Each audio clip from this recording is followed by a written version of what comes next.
Hey everyone, welcome back to Corporate Decoder, the place where we shine a light on the nitty-gritty of the business world with a bit of sass. Today we are diving into MGM Resorts International, and oh boy do we have some executive appointments and new employment agreements to unpack. What if I told you that two of MGM's top execs just got locked into some seriously long contracts with some pretty hefty compensation packages? Stick around as we decode what this really means for the company's future. And hey, before we get too deep, if you love getting these juicy insights directly from the source, make sure you are subscribed. We also have a fantastic Discord community where we break down these filings even further. Check the link in the description. So what we have here is a current report filed with the SEC. Think of it as a bulletin board for important company news that could affect investors.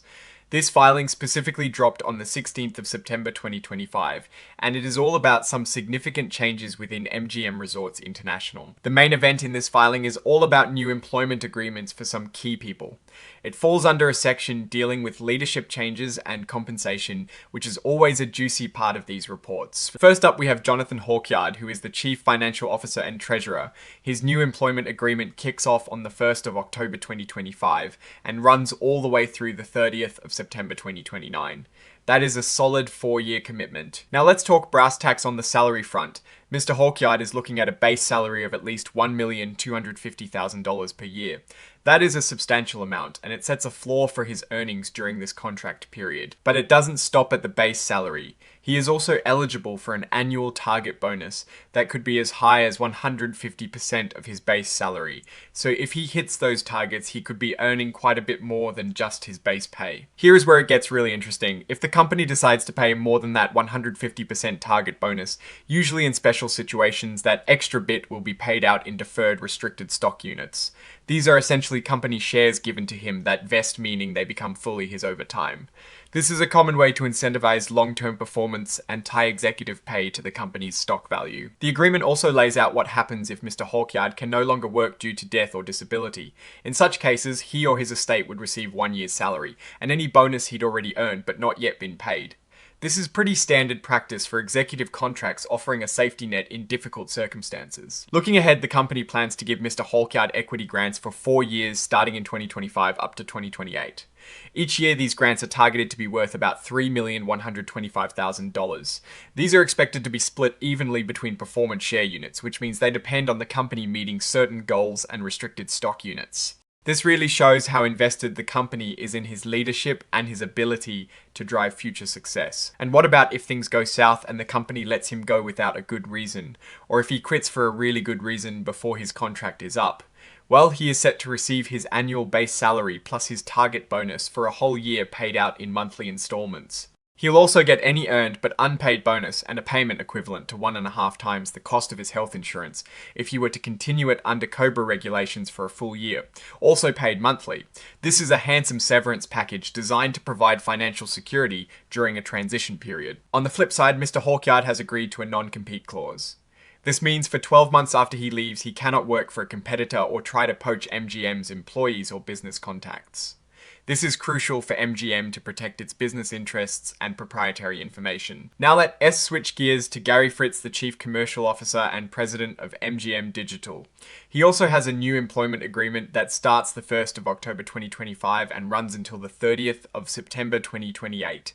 So another 3-year commitment here. Mr. Fritz comes in with a slightly higher base salary, potentially starting at $1,500,000 per year. This reflects his role overseeing the digital side of the business, which is a key growth area for companies like MGM. His bonus potential is even higher, with a target of 175% of his base salary. This means his variable compensation could be quite significant, potentially even exceeding his base pay if he performs exceptionally well. Similar to Mr. Hawkyard, if Mr. Fritz's actual bonus payout exceeds 150% of his target, it will be awarded in deferred restricted stock units, or DARSUS. This again aims to align his financial rewards with the company's success over the long term, and it indicates a strong belief from the company in his ability to drive value, particularly in the digital space. For Mr. Fritz, in the event of death or disability, the company will provide him with 1 year's salary paid as a lump sum and any earned but unpaid bonus.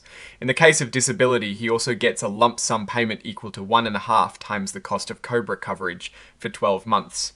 This is a bit different from Mr. Hawkyard's payout structure with lump sums instead of installments, but the overall intent is similar to provide support in difficult situations. Mr. Fritz is also slated for significant equity grants for 2025, 2026, and 2027. He is targeted to receive equity awards valued at $4,500,000 each year. These will also be split between performance share units and restricted stock units, showing MGM's commitment to incentivizing top talent in critical growth areas like digital operations. On top of the annual grants, Mr. Fritz will receive an award of 25,000 restricted stock units right at the start of his contract, the 1st of October 2025. These will fully vest or become his after 1 year.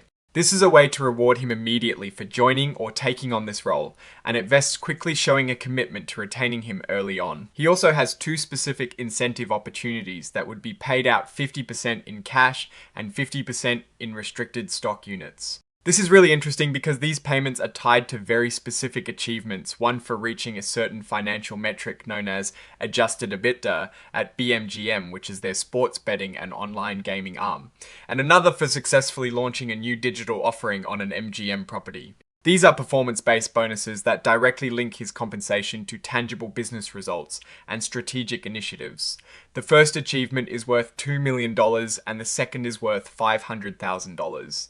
These are not small figures, and they highlight the importance of these specific goals for MGM's business strategy, particularly in the competitive online gaming market. Similar to Mr. Hawkyard, if Mr. Fritz is terminated without cause, or if he resigns for good cause before his contract ends, he'll receive his base salary plus his target bonus paid over 12 months. He also gets any earned but unpaid bonus, and his Cobra costs covered at 1.5 times for a year, also paid monthly. Again, this demonstrates a comprehensive severance package. And of course, Mr. Fritz also has a non-compete clause similar to Mr. Hawkyard agreeing not to work for rivals or poach staff for 12 months after his employment ends. This is standard for protecting the company's competitive edge. Finally, the filing lists out all the attached documents. You can see here the actual employment agreements for both Mr. Hawkyard and Mr. Fritz are included as exhibits. These are the full legal documents that detail all the terms and conditions we've just discussed. There is also a form for the restricted stock unit agreements, which clarifies how those equity awards will work. And the report is signed off by Jessica Cunningham, Senior Vice President Legal Counsel, and Assistant Secretary. This just confirms that the proper company representative has authorized the filing. So what is the big picture here? These are substantial employment agreements for 2 very senior roles at MGM Resorts. The long terms, the high base salaries, and the significant bonus and equity components signal a strong commitment from MGM to retain and incentivize these executives.